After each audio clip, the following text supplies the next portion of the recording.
Hello everyone, thanks for coming outside with me today.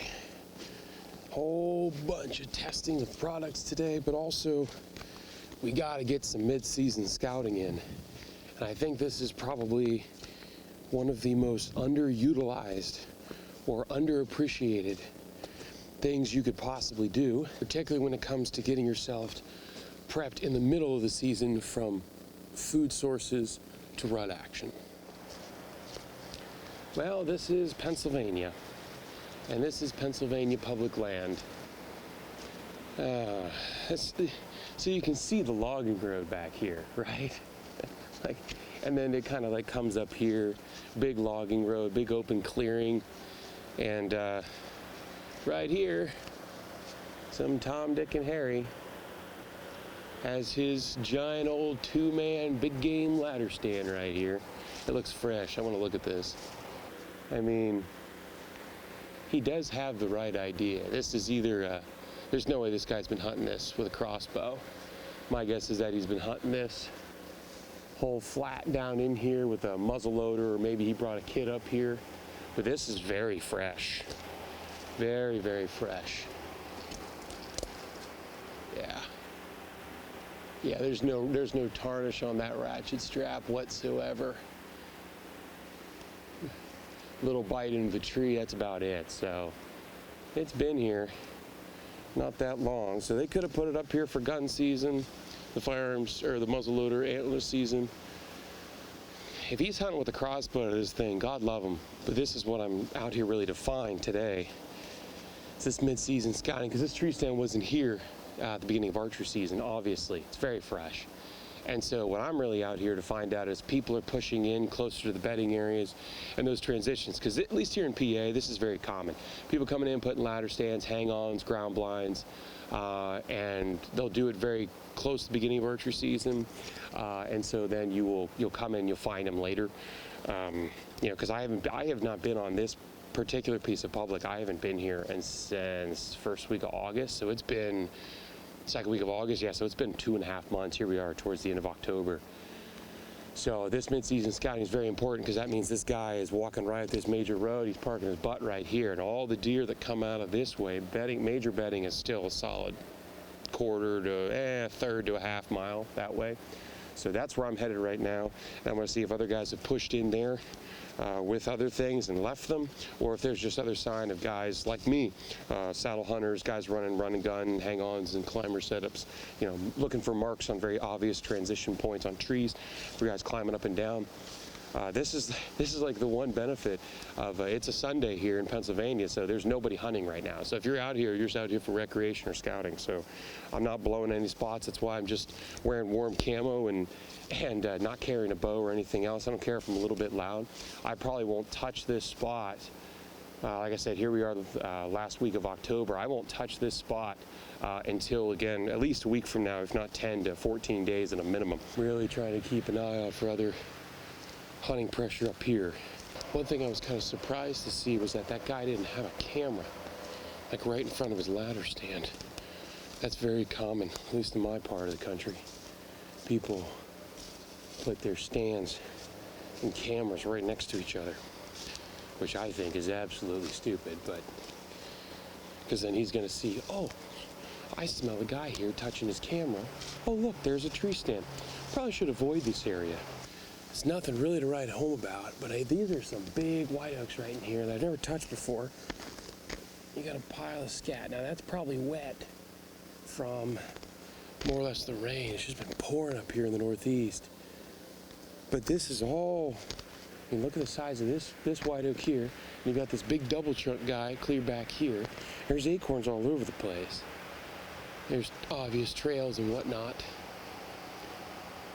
The issue is that this is a pretty good poke from bedding, and we're still less than 300 yards to that guy's tree stand. With OnX, with food sources, is if it's a particular food source that's oaks, which of course that's what we have here really in the hardwoods of PA, I'll mark it as a food source, and then I'll either mark it as a red food source or a white food source, and that way I just know when I'm looking at a map that's a red oak or a white oak. And if it's apples, it'll be green.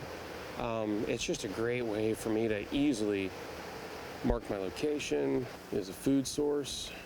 Now I have a white oak acorn. Tree saved right there. So just skimming over, and if I want to make a note, like 3 or 4 big trees all in one spot, I'll do that. But that's pretty much all I'll do now anymore because there's just so many oaks in PA. Just got to find the hot ones. There's still more deer scat right here, although it's very old. So I've been walking this ridge line. You could probably even hear the road noise behind me, and here's a very much fresher scrape right here. And I have been coming across scrape after scrape. I mean, just scat everywhere, acorns all over the place. That's fresh scat right there. Scat right here. Here's another scrape right here. It has scat and acorns in it. But look at where we are at. It is an absolute moonscape. Like if I was in my youth, I'd be sitting up on this ridge top. Wind's perfect. Like you can see over here by these evergreens, right here, those 3. That is just thick, high stem count. This whole bottom, this dumps down into a creek. That whole bottom is super high stem count, nasty, and that's where they're bedding. And I don't think they're coming up here until dark. Predominant wind direction comes out of the bedding, right? So it's down in the creek bottom, so they can smell what's down and beneath them. And then in the evening, when it's dark, there's no hunters, they can come up here into this wide open where they can see, smell what's still down in the creek bottom because the wind's blowing right up here. Even after the thermals settle in, I still think a lot of day winds will come up here. And then come right up here and they can eat all the acorns they want. Bucks can make all the scrapes. I haven't seen any rubs. That's the other thing. Now, there aren't a whole lot of trees to rub up here. I talk about this a lot. Pennsylvania has a lot of very major roads. You can probably hear this one ripping right here behind me. A lot of major roads that, all this topography, these cut high walls. So there's no access over here. This whole north side of the property, you cannot get in here. So deer running this fence, you can see where they're jumping the fence, these holes in the fence right here. They're not crossing the interstate either. So like if you want to catch them in a pinch, here it is. Then also, I get to eat my words. There's 2 rubs. Here's a rub back in here behind me on the other side of the fence. Another rub right over here. I just feel like this area is going to get pounded. But gosh, there's a lot of good sign. I'm going to mark this pin on X as some buck rubs. All those acorns back there, but eventually these does are going to start getting hounded by these bucks. But I keep just coming across great sign, great sign, great sign, and I have yet to see any other human sign outside of that tree stand. This is this big knob. You can see this big knob here that dips down, looks down into this bottom, and usually there's some jackwagon's ladder stand up here. Or I've seen a guy at a big Taj Mahal-like ground blind, big double bull style thing. And he could look down this whole bottom with a muzzleloader or firearm. But there's nothing. Oh my, oh my, oh my, look at this. Now again, this doesn't look super fresh, but it's still, I'm 6'4", and that comes up to my hip almost. But the shavings, all right here, fresh scat right here, and I'm on this major trail. There's a scrape right up there.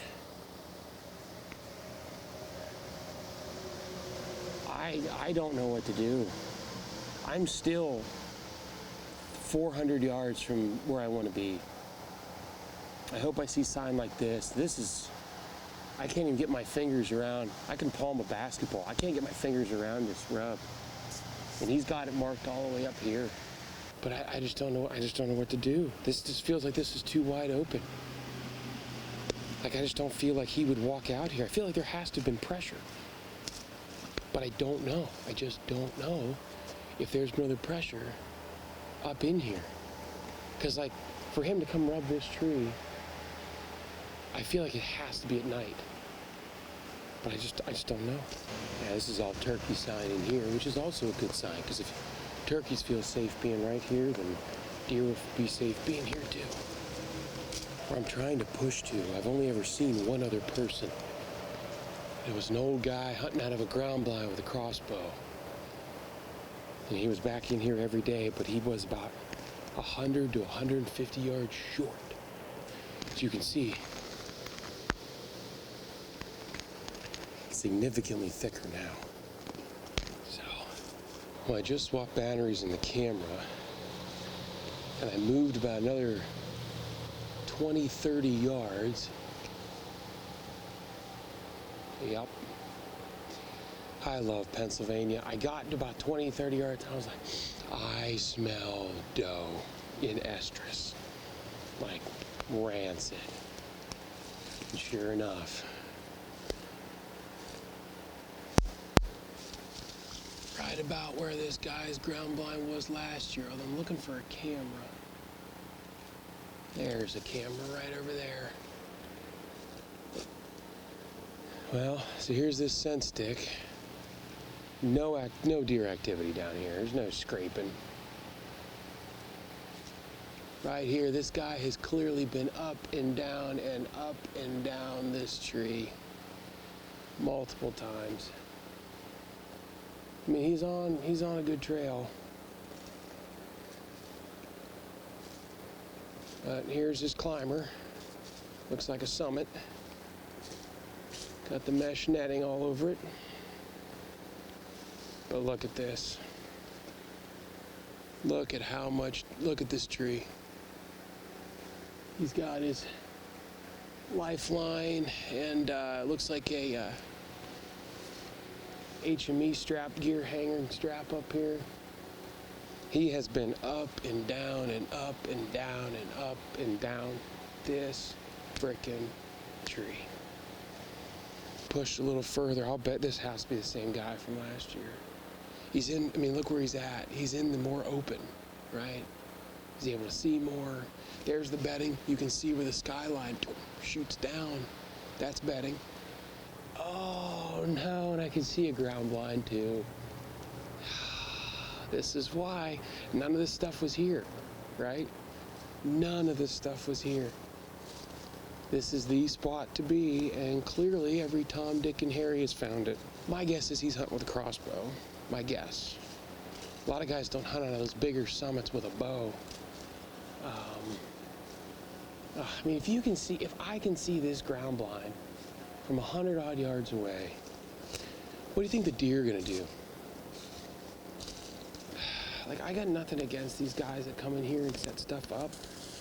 Like, you gotta think for a second. Like, these deer live here. Like, this is like, that'd be like someone put a new chair in your living room and hoping that you don't notice.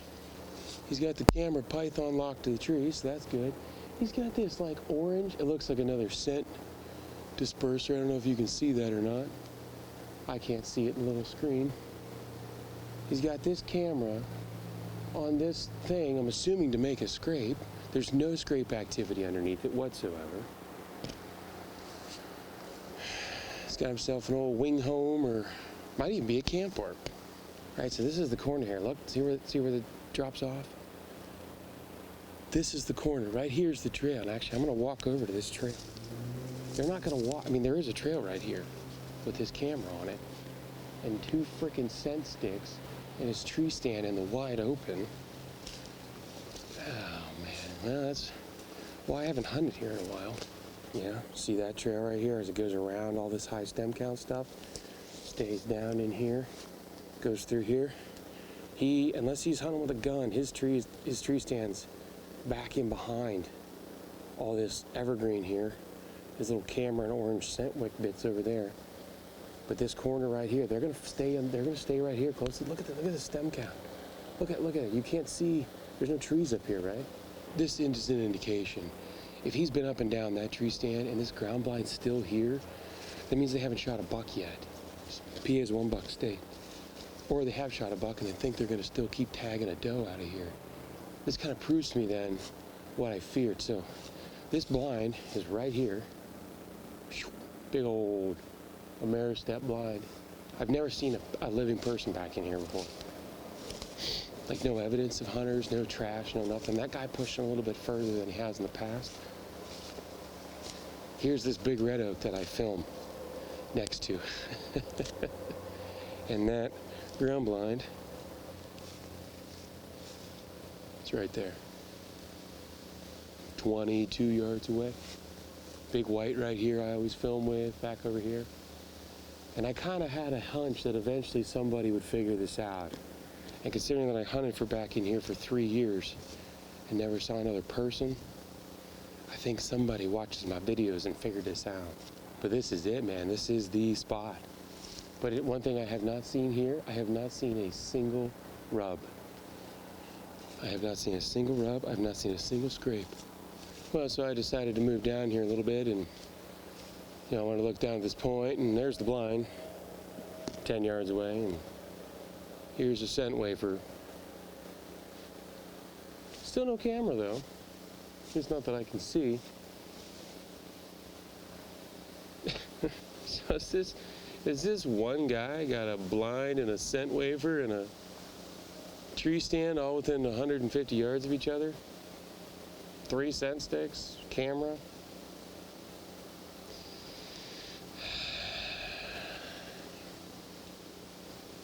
Love it.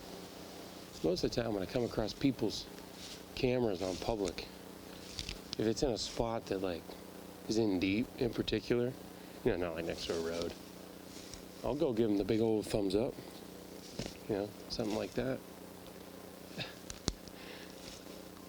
Let them know that they are not alone.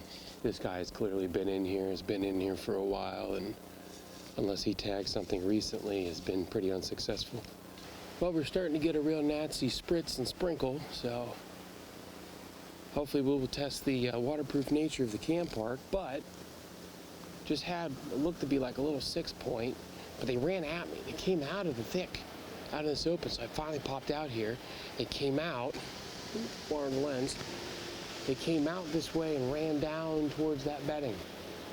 That guy's crap and all his stuff is that way, so they could be in that bedding and hide all day. Scent check him, no problem. I don't know if he was tending her, and that's why they were together. It was definitely a mature doe, big doe. I was with him. And the fact that they didn't just run directly away from me, they ran like into the wind and then down over, I don't know. Even with all the pressure down in here and that guy's tree stand way up here, they're still out in all this thick nasty, so maybe it's worth a sit still. Just up this way instead of back down in towards the bedding. Maybe it's better to be on this edge. I don't know. I might actually have to walk over there and walk that edge, see if there's any blinds or tree stands over there. Because this guy, this is the other thing, this is the big thing about mid-season scouting like this. This piece of public, like I said, only has one access. It's way, way, way, way. I mean, you got to do like a big J hook, big L. That's 1.3 miles to the last place that I went. So that guy is walking, I'm assuming at least half a dozen times he's hunted back in here, 1.1 miles to 1.3 miles to get to his spot. And he's done that loop, or that in and out, half a dozen times at a minimum. It's not a hard walk, it's just a lot of distance. I don't know how he's going to get a deer out of here by himself. It's one heck of a drag. You can't drive a vehicle all the way up in here, so he better have a good cart. Well, definitely not all hope is lost. There's clearly a lot of deer in here. The number of rubs that I'm seeing in particular, this whole little sapling area, scrabbly maples and beech and everything. There's some big oaks. There's some 2 big white oaks over here, big red right here, split. But there's old rubs. They're this year, but they're old all through this little corner. And then this trail. I mean, obviously I don't know how well it shows up on camera, but it plows right down through here on this edge. And obviously we have all these evergreens. So as you can see here, high stem count bedding, or at least what I presume to be high stem count bedding. I know it's bedding. High stem count bedding, that's where that, just now, that 4K 6-point that doe ran into. This is a big corner transition here. We got bedding, these pines, these evergreens here, and then this little hardwoods corner with these couple of oaks. I'm gonna pin it. I think like being right in here in the back corner of all 3 would be the best spot. It'd be easy access, and that guy with all of his junk is gonna walk clean up and around this corner and go all the way back. He's not walking through this, like he's not walking through bedding. And if we can get, there's a deer right here, right in there. It looks like a doe feeding. There must be acorns in there, because she's definitely not eating anything off those evergreen trees.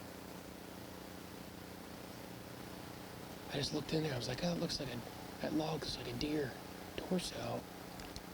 And sure enough, it's an actual deer. I'll report back to you in a second. I want to see if that buck's with her tending. That's interesting. I figured they'd be down feeding in the creek bottom down with the oaks down in there. But she's clearly up here. I don't really want to spook her, but I gotta get moving. Well, it's actually a spike. I moved up behind these little cluster of trees. He's right in there. He's sitting there staring at me. He has no idea what I am. Either this tarnin pattern looks exactly like this tree, or he's just that doesn't want to leave those acorns. Well, now that I know it's a spike, not a doe that could be tended by a bigger buck that I'd be interested in looking at, I'm going to spook him off and move on. He's about 50, 60 yards away. Hello. Yep, he's circling around right into that bedding. Right into that bedding. So I want to check this out. Predominant wind comes up out of this bedding and into these evergreens and into this little corner. And if that means bucks are going to cruise this transition line trying to scent check does, then I want to check this out. I'm not like super still optimistic, but like the fact that I'm in here Halloween weekend, I haven't seen a tree stand yet. I expected, these are all big whites. Look at these whites. All three of those trees there. We got rubs, we got some big whites, we got some obvious deer activity. I think this corner could be hot. He was coming right down the pipe, and I want to check on the back side of this. Because if on the back side of this we got rubs and scrapes and all that stuff, well, here's some more big whites right here too. I'm actually pretty shocked at the complete lack of hunter sign right here with how much other sign there is.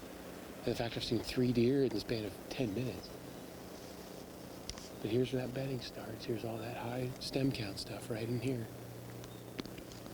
All this stuff. He followed this really old logging road. And then back up in here. I feel very confident about this spot here. That big white right here too.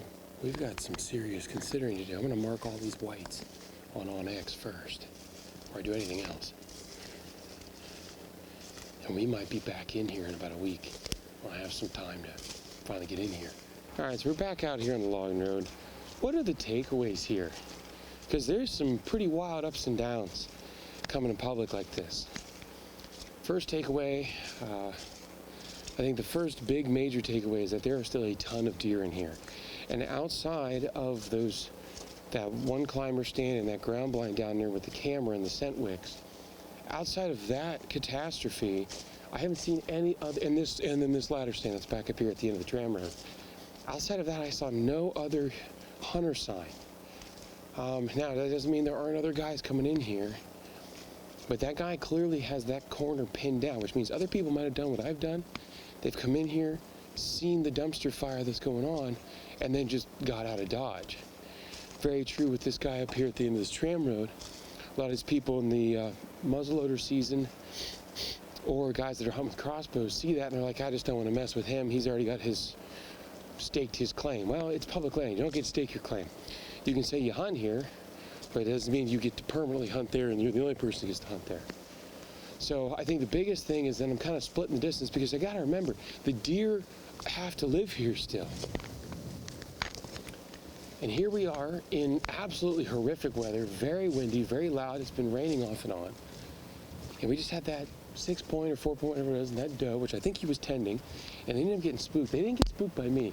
So I don't know what spooked those deer, because they ran at me. And they ran with the wind at their back, so they couldn't have smelled me. So I don't know what that deal was all about. But I saw those 2 deer, and then that spike right where those 2 deer ran in 2 minutes later.